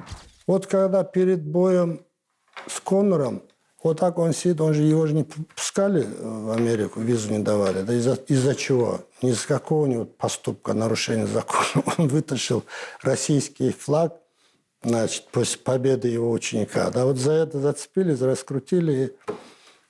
Вот. Он здесь так утвердительно говорит, столько-то фиников, столько-то ложку меда. Смотри, и в это время тогда я курил. И в это время, вот какой он мудрый был, да, и тонко мог поймать человека на каком-то ненавязчиво, да. Я вот так взял, не выдержал. Ну, в прошлый раз тоже у Хабиба были проблемы, когда гонял вес, и снялся он тогда. Я вот это тоже вспомнил, вытащил, думаю, пару затяжек сделаю и выброшу. В это время он ему говорит, вот Абдузагирович тоже говорит, бросаю курить, если ты вес делаешь. Вот так меня поймал, я вот так бросил курить. Это самая первая печатная версия, прошитая. Я прям попросил, чтобы мне это прошили, видишь, типографским способом. Вот тут смотри, 232, 240, 243. С виду даже еще больше. Или 249, это сколько тут? 249. Ну и вот итог. То есть это итог двухлетней моей работы. Вот итог. Хабиб Тайм. Уже изданная работа. И здесь в итоге получилось, смотри. Тут даже смотри. Вот то, что мы набрасывали. Вот они. Значит, это Хабиб помогал, значит, мы связывались с Хавьером, помогал мне постоянно с ним на связи держался, Али, Абдель-Азизом, с Даниэлем Кормье. И вот они слова, вот они от руки написаны, то, что мы согласовывали, все. Значит, с благодарностью Всевышнему, вот видишь, с благодарностью Всевышнему Господу за все дарованное. И вот это вот я уже сюда перенес. И вот я скажу тебе, когда ты устанешь. А теперь иди работай. Отец, видишь, да. Это Шамиль Завуров со мной поделился. Он рассказал. Да. Шамиль Завуров, я, кстати, я ему очень благодарен за ту помощь, которую он мне оказал при подготовке к книге. Он рассказал мне очень много о первых самых этапах тренерской деятельности покойного Абдулманапа Магомедовича.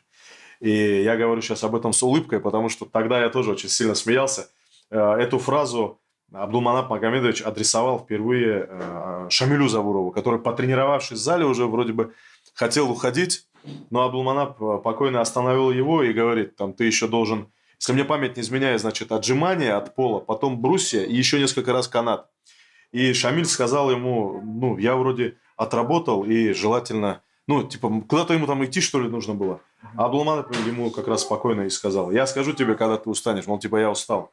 А теперь иди работай. В Москву мы поехали, пригласил нас один товарищ, организатор турнира. И отсюда повезли сильнейший состав. Мы поехали в Москву. После того, как побились, мы все, практически все весовые категории выиграли. Но чтобы это выиграть, там же надо первый круг, второй круг, третий круг, еще на четвертом круге. Но 4 равных боя, и на последнем бою все ребята побитые, раненые, там, то и все. Спонсор исчез. Манап приходит ко мне, Рамазан говорит, нету спонсора. Даже лекарства купить денег нет. Я говорю, что будем делать? У тебя сколько денег осталось? Доехать, говорит, еще неизвестно.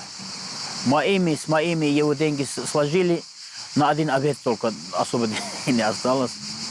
Он говорит, найдем выход. С нами был еще третий товарищ, Султан Алиев. Мы втроем, обсудили это, что дальше делать. Как ребят не оставить без наград. И Абдулманап заметил депутата Государственной Думы среди зрителей. Я, говорит, к нему подойду, он поможет. У него, говорит, есть человечность. Не знаю, деньги есть или нет, не знаю, говорит, но человечность у него есть. Он подошел к нему, объяснил ситуацию. Мы не стали вместе подходить. Вдруг отказ будет неудобный, навязываться. И тот подарил победителям по 2000, второе место по 1000 и этому по $500 за свой счет. Он отблагодарил ребят. И мы в Дагестан вернулись, ничего не потеряв, гордые. Там давали мастер спорта за победу на этом турнире. Вот этот момент подходить к людям и объяснять ситуацию, он был феномен. Кроме того, если, не знаю, это... Опа! Упал Туман Абдурахман. Все нормально? Посмотри, кровь есть где-нибудь? Нету? Ну, давай езжай тогда. Что, повезло тебе.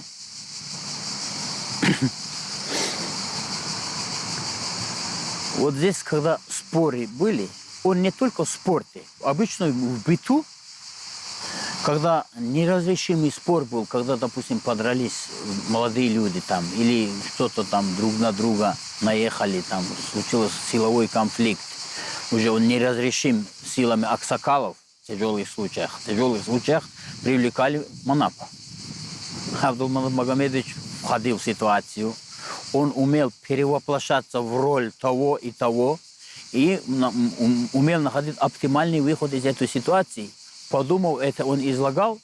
В итоге оказывалось, что то, что он предлагал, метод разрешения этого спора, являлся самым оптимальным. Сильнейший дипломат был он. Мне очень жалко этого человека. Мне очень жалко, что я потерял этого друга моего.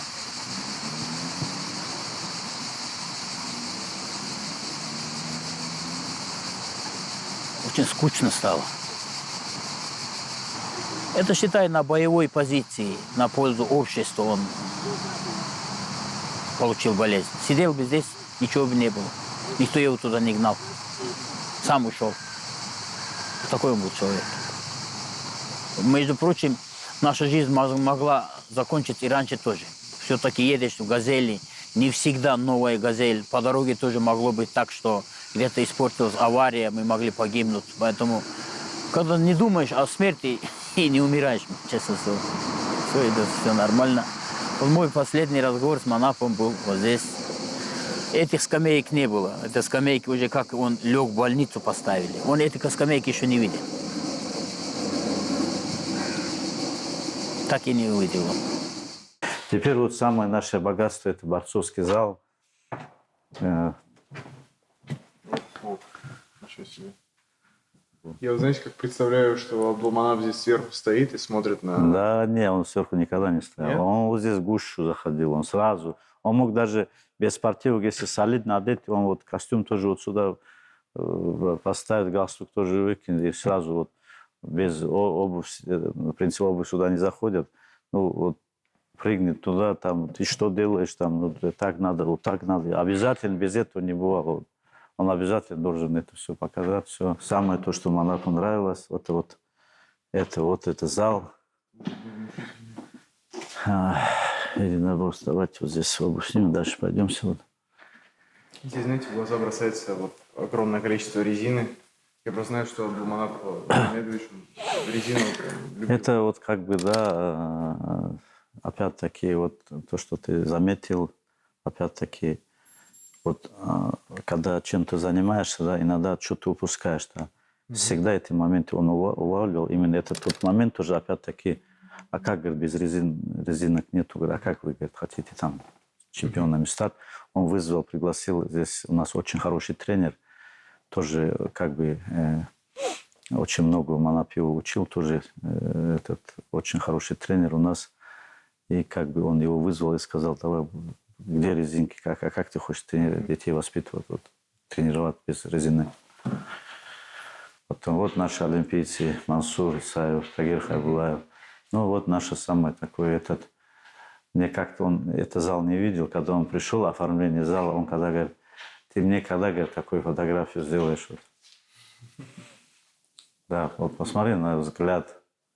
Вот то, что ты меня спрашивал, вот именно вот самое такое, пик, то, что ты мне сказал, вот увидеть в его глазах, вот эту радость, то, что сын, то, что он над кем работал, к чему шел, вот он получил ее, и вот она, то, что ты спрашивал, вот самое-самое-самое, вот она, глаза, вот обоих посмотри, глаза какие, вот все, вот она самое главное. Вот. Его первая уникальность – перечеркнуть для себя понимание работы с сыном ради понимания работы со спортсменом. Увидеть в сыне столько желания, чтобы перестать его жалеть. Я задавал ему вопрос. Абдулманап Магомедович, Хабиб Нурмагомедов для вас сын больше или спортсмен больше? Он так, знаешь, призадумался, поднял глаза и говорит, знаешь, говорит, если бы я смотрел на него как на сына, он бы не то, что, говорит, он бы не то, что 5 минут держать соперника в клетке, в октагоне, в партере, он бы, говорит, 15 секунд не умел это делать. Я вынужден был, говорит, в себе глушить отцовское в зале, чтобы из него получился хороший спортсмен. Потому что, говорил покойный, я видел в нем желание стать спортсменом. И я, говорит, считал, что я не имею права предать его. Даже ради отцовской любви. Я должен гонять его столько же, если не больше, чем всех остальных. Вторая его уникальность заключается в том, что он превратил профессию тренера в единоборствах в звезду. Он стал звездой, понимаешь? Условно, есть Бади Магирд, это тоже звезда, но он звезда тренерская. Абдулманап, знаешь как, возвел вот эту вот категорию тренер в какой-то такой, знаешь, ранг отдельной величины. То есть у меня свое мнение. Понимаешь? Бади Магирд, я вот сейчас прям сравниваю, да? Бади Магирд – это тот, который поставил технику и стоит в углу. Абдулманап – это тот, кто в головах у своих воспитанников, понимаешь? Это тот же Казде Амато, покойный. Человек с философией своей, понимаешь? Он мне сам иногда говорил, ты что думаешь, Завор, нет здесь, в Дагестане, нет в нашей стране людей, которые лучше меня могут некоторые элементы поставить парню? Могут. А знаешь, почему он работает со мной? Условно вот этот парень. Знаешь почему? Я говорю, почему Абдулманап, понимаешь? Потому что, говорит, он знает, он мне может в 3 часа ночи набрать, в 5 часов утра набрать. Он мне может рассказать обо всем, что творится в его жизни. Порой ему даже рассказывать не нужно. Я сам понимаю, я сам подхожу, я сам интересуюсь. И его воспитанники это подтверждают. Вот сейчас спроси у ребят, они скажут тебе, что он создавал вокруг них вот эту атмосферу. И у них было в голове понимание, если он в моем углу, что мне мешает выиграть? Прикинь, верить больше в своего тренера, чем в себя. И на этом одерживать победы. Опять-таки, начало какое было, Манап свой дом продал, переехал в Махачкалу, и вместе с ним Хабиб, Магомед, оба сына, и потом Зауров, Шамиль, и все вот эти спортсмены, Абдулманап, их это двоюродный брат Хабиба, еще там Абдулманап, потом Абдурахман, ну, все плеяда спортсменов, которые очень такие хорошие результаты дали. Тот период тоже, когда они начали, Манап переехал в Махачкалу, и он, у его брата, который жил в Полтаве, Абдул-Насыр, да, Он раньше еще, когда был, купил на улице, по-моему, Ленина, не Ленина, ну вот на берегу, поближе к морю, у него был домик. Ну, такой, да, обшарпанный, там, старый дом, который вот этот. И в этом доме было, там туалет где-то находился, там была, по-моему, одна кухня, спальня и коридор такой длинный.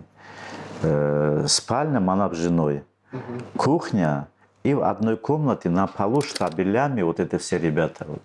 В Махачкале же, да, было? Да, это было в Махачкале. И вот оттуда Манап, вот всех перспективных, которые племянников, родственников из села, вот первую плеяду собрал, вот они вот в этой комнатушке на полу лежали. И я думаю, что вот сверху Аллах, Бог, то, что вот, когда увидел вот это все, человек вот продал свой дом и этот. Я еще скажу, опережая события, я вперед иду, 3 года назад, только 3 года назад Манап только свою квартиру заимел. Свою однушку, квартиру с женой, он в том доме, где Хабиб, когда уже чуть начал вот выступать, вот у него трехкомнатная, там у брата Магомеда, там в этом же доме трехкомнатная, и у Манапа вот 3 года назад только своя квартира появилась, потому что все, что у него есть, все, что он все отдал для спорта ради детей, он фанат, он ничего не видел. Он, кроме спорта, он ничего не видел. Вот сидим с ним, разговариваем, 2 часа ночи, он засыпает, я сплю, только за спорт говорим. Потом просыпаемся, опять за спорт говорим. И вот так оно и пошло, и сближение, потому что просто одно мышление, как бы, вот, и все, вот, будем говорить, больные, вот, да, вот до последнего этого, будем говорить, клетки организма больные спортом. Мы несколько раз были в моем родовом селе.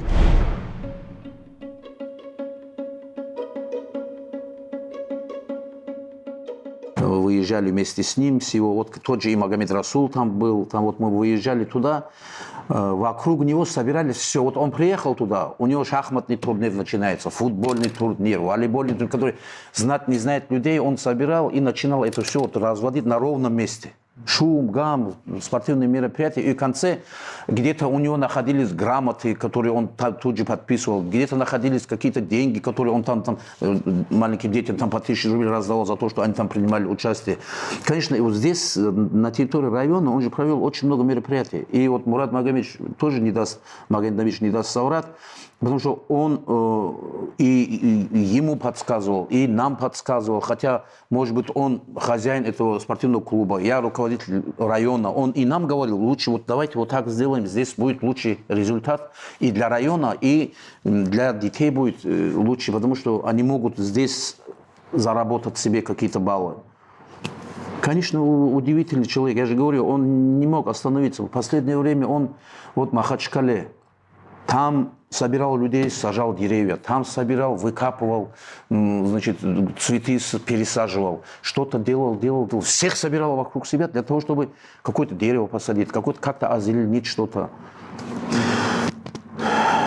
Ну, Всевышний забрал, наверное, так надо. Конечно, все мы уйдем, нас никто здесь не останется. Но, конечно, если уходить, надо уходить вот так, чтобы твоя звезда после тебя еще осталось светило. Вот его звезда осталась, она светит. Первоул переименовать в честь Абдулманапа. Абдулманап, да. В честь Абдулманапа его будут называть. Уже документы поданы, они в разработке. Манап Аул они хотят его назвать. Предложение у одних поступило предложение Нурмагомедов Аул. А некоторые говорят, давайте, говорят, честь Абдулманапа, мы его назовем просто Абдулманап Аул или Манап Аул. Сейчас примут решение, но, скорее всего, его назовут честь, чтобы именно его все называли Манапом сокращенно.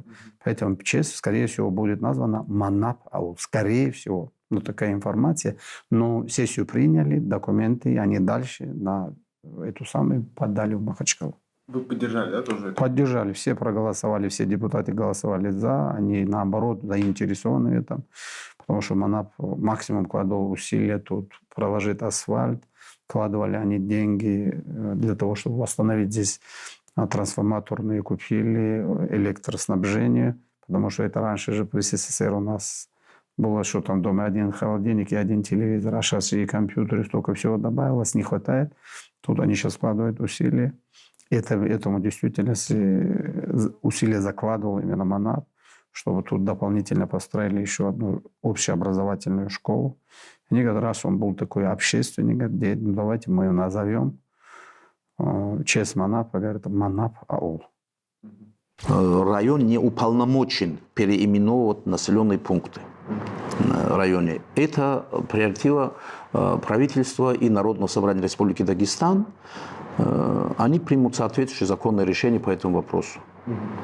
А могут возникнуть какие-то сложности? Я думаю, что нет, потому что я, как руководитель района, переговаривал по этому вопросу и с председателем парламента, и с руководителем администрации главы правительства Ивановым, и Хазрисаджем Шехсаидовым. Они говорят, в рамках закона мы примем соответствующее решение, чтобы это было все законно. Незаконные вещи делать сегодня, они вообще, там жители планировали сразу взять, вывесить, там, убрать это, поставить тот. Я говорю, слушай, так нельзя делать. Это незаконно. Поэтому решили идти по законному пути. Думаю, все будет нормально. Потому что противников нет. У него всегда была своя точка зрения.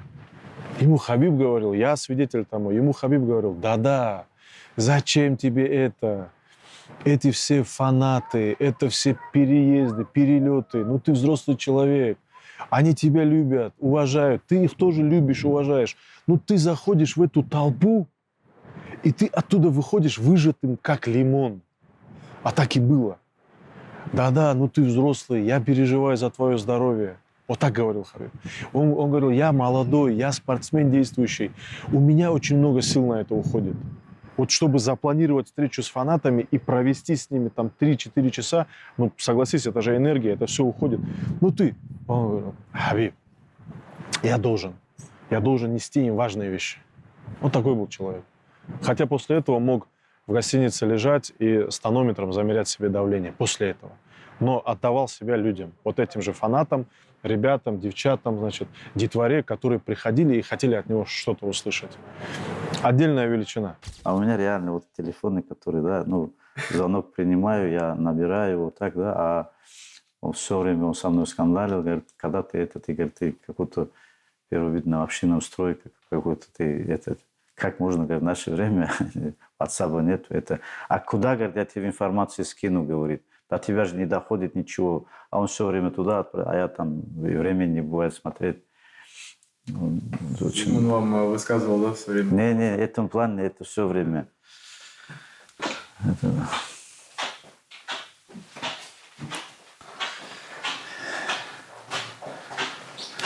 Ну, он всем отвечал в WhatsApp. Ну, то есть он так был. Да, он гигант. Он прямо вот так что-то смотрит, потом момент какую-то статью напишет, момент отправит, те ему ответ. Я говорю, слушай, давай оставь свой телефон, это все, давай просто вот, нельзя просто. Нет, говорит, там же надо отвечать, им надо. Вот так он в этом плане очень. Да, в Махачкале мы лежали вместе, у нас, я навещал его, и он разговаривал, и даже шутили мы.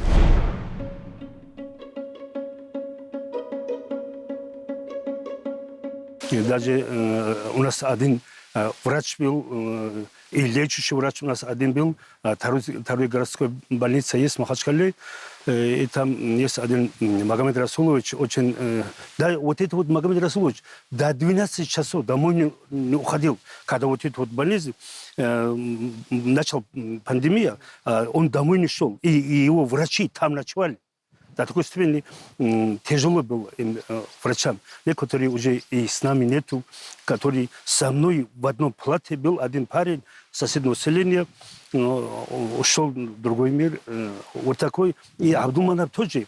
Там у него было сначала сердце в начале, тоже оперировали его в Германию. И после этого тоже необходимая операция была у него. Он, видимо, не поехал туда и не соблюдал то, что рекомендовали там врачи. Он постоянно резина и бег, и тренировка. Все против себя, против своей болезни сделал он. это ему, короче, действовал против него. Вот это вот, там море, по утрам играл волейбол, баскетбол около моря. Это тоже ему категорически запрещено было. А вот это вот спорт до самого конца он не оставил. Все время вот это вот, то, что будет строить там среди, вот это вот торговый, этот спортивный комплекс, там и должны были мосты. Уже один мост, из его планов один мост уже построил Васильев, уже построил. Вот, и асфальт. Вот его разговор, хоть с такими, хоть со мной, хоть с другим. Вот в таком положении. Он снимал вот это вот кислородный вот это вот маску снимал, положил, когда я прихожу к нему. И обязательно вот после этого мы поедем. Мы несколько раз поехали вместе отсюда. Там то электролиния проводил, где нету. Столбики поставил. В горах, если кто был, знает, какой трудности там. Ручную все. Несколько раз у нас отсюда туда с собой взяли, чтобы там работать. Вот такой разговор был. Каждый раз, как я прихожу к нему платы, и снимал вот этот аппарат и разговаривал. Я говорю, думаю, хоть сейчас оставь, да, этот разговор. Мы болеем. Я, например, у меня двухсторонняя пневмония была. Я хоть больной. Оставь, да, хоть чуть-чуть. Нет, мы, иншаллах, добьемся, говорит, эта работа. Вот такой разговор был. И можно было оставить на месте. То, что в Москве будет делать, можно было прямо в этом палате сделать. Это зря его туда отвез. Это на самолете это все случилось у него. Врачи же приехали оттуда, из Москвы. Аппаратуру тоже привез, и на месте можно было его, то, что надо делать. И оперировать сердце, все делать. Вот, не надо было в Москву поехать. С чего решили в Москву? То, что он надел? Ну, они, врачи, здесь единственный какой-то аппарат не был у нас в Махачкале. Можно было же ее тоже из Москвы. Хабиб Микум его привез, и можно было оставить. И привезти этот аппарат, какой-то аппарат.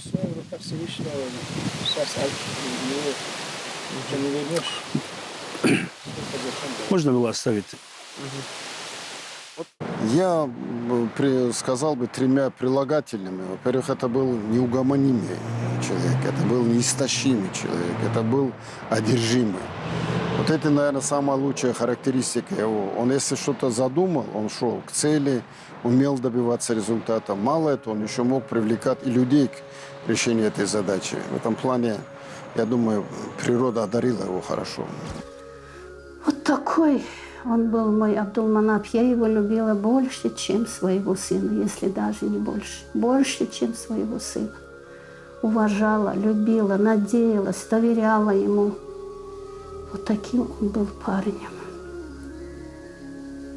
Его невозможно забыть не только первому учителю, там, родственниками.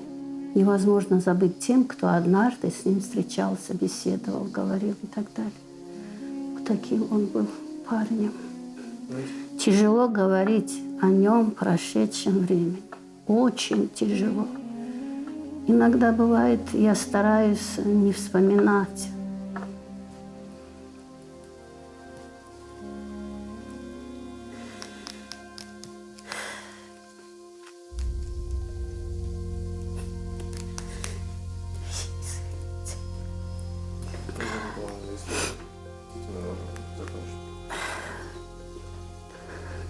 Когда вспоминаешь, душа разрывается. Иногда такая крамольная мысль подкрадывается. Ну как можно такого парня зарыть в землю? Потом прихожу в себя. Астагфируллах, астагфируллах.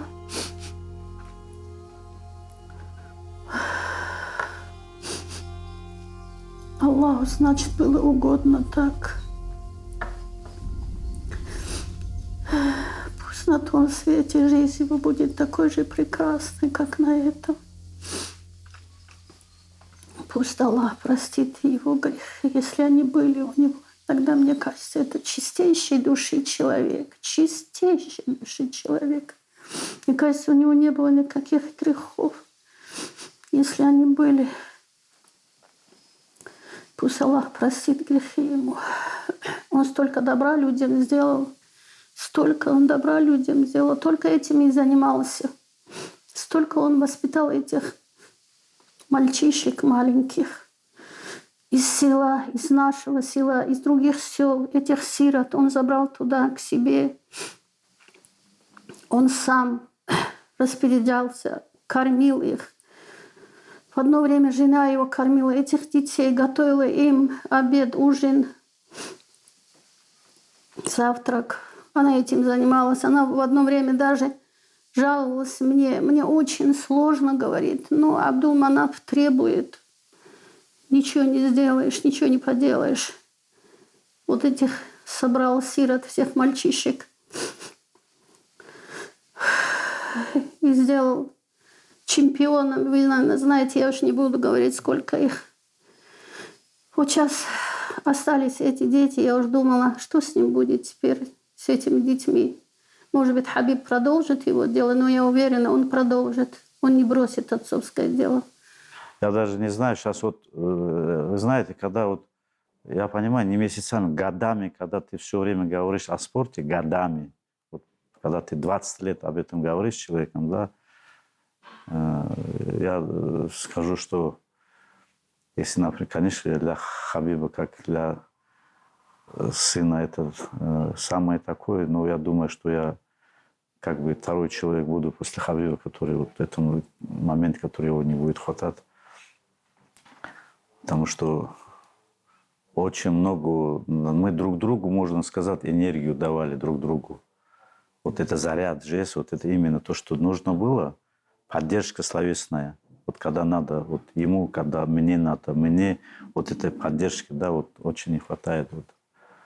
Конечно, огромные планы были у него, огромные планы, которые, я думаю, что очень много спортсменов, очень много это подрастающее поколение сейчас не будет его хватать. Все равно вот человек, когда больной от души, за это вот переживает, за это человек трудится во благо народа, во благо людей, во благо спортсменов. И мы всегда ставили задачу такую, что не каждый может стать чемпионом, но в нем воспитать человека мы обязаны были. Вот это самое главное. Вот это вот как бы общее наше взаимопонимание в этом плане. Это вот. Честно говоря, трудно сказать человека. Да я бы его назвал явление просто даже. В хорошем смысле слова. Это Всевышний послал нам вот это явление в облике человека, который все, что необходимо, мог, вот то, что свое, он отдавал и детям, и, наверное, и родственникам, конечно, я это не знаю. И плюс вот ребятам тем, с кем он занимался, он отдавал себя. Он отдавал себя, вот, понимаешь, вот я не видел такого, чтобы он тренировался и чтобы он не участвовал в единоборствах сам. А это очень дорого стоит, честно говоря. И он очень много себя посвятил вот этим вещам. И думаю, что жалко, что он потерял жизнь, конечно, очень. Я в шоке был, честно говоря. Даже до сих пор не представляю себе, ну, что делать, так жизнь устроена. Это в первую очередь как честного человека, честно говоря, добрый. И на самом деле человека, который максимум вкладывал усилия, чтобы развивался спорт. Вот его качество, которое я знаю. В нем я даже искал его недостатки, и я не мог их найти. Он был на самом деле добрый. И ко всем он относился. Даже если кто-то что-то ему делал, он об этом забывал. Он говорил, ну, на это нельзя обращать внимание. Мы должны быть или выше, или умнее этого всего. Это и нам он говорил. Никогда не обращайте внимания. Где-то что-то, ну, пускай сделал. Не запоминай. Об этом даже не помни. Говорит. Сделал добро. Он говорил, забудь. Ну, не забывай, говорит, что ты умрешь. И ты встанешь перед Аллахом. Ты решил сделать добро. Ты не делай, если будешь упрекать и вспоминать. Сделал, забудь его. Все, ты сделал добро, забудь. Даже если тебе кто-то плохо сделал, об этом тоже забудь. Это не мои слова, это его слова. Он так и говорил. Ты сделал добро? Он мне лечил. Насир, ты добро сделал? Да, забудь про нее. Тебе кто-то плохо сделал? Тоже забудь. Тебя люди запомнят. А все остальное приходит и уходит. Глубокий. Прилагательное второе решительный. И прилагательное третье, не знаю, может быть, относительно личности Абдулманапа Магомедовича покойного это будет звучать как эклектика, но я скажу, влюбленный. Вот не знаю, будут ли его еще так характеризовать, будет ли его кто-то так характеризовать. Все-таки речь о таком очень мужском, очень брутальном спорте, да, но только любовь Абдулманапа к своему делу позволила ему, покойному, его сыну Хабибу и десяткам его воспитанников прийти к тем результатам, к которым он пришел. Влюбленный Абдулманап, влюбленный в свое дело, понимаешь? Да, вот так, влюбленный. Все то, что он не успел доделывать, я буду стараться. Главное, смогу ли я его это все сделать, это все от Всевышнего. А так я буду стараться и здоровьем, и финансовым, и возможностями всеми довести это все до ума. Единственное, что мой брат мечтал, и он не получил, я считаю, это олимпийский медаль. Он говорил всегда, мне нужен олимпиец. Я сделал все вот из своей мечты в жизни, которая у меня есть. У меня нет олимпийского чемпиона. Ну, увы, судьба так. Олимпийского чемпиона у него уже не будет. Но то, что... Но я думаю, даже я добьюсь тому, что кто-то из олимпийцев тоже будет. У меня есть такие... Думаю, что если Всевышний Аллах даст возможность, я даже, брат, скажу, олимпийского чемпиона тоже сделали. Стремиться будем к этому, продолжать будем по программе. By unanimous decision,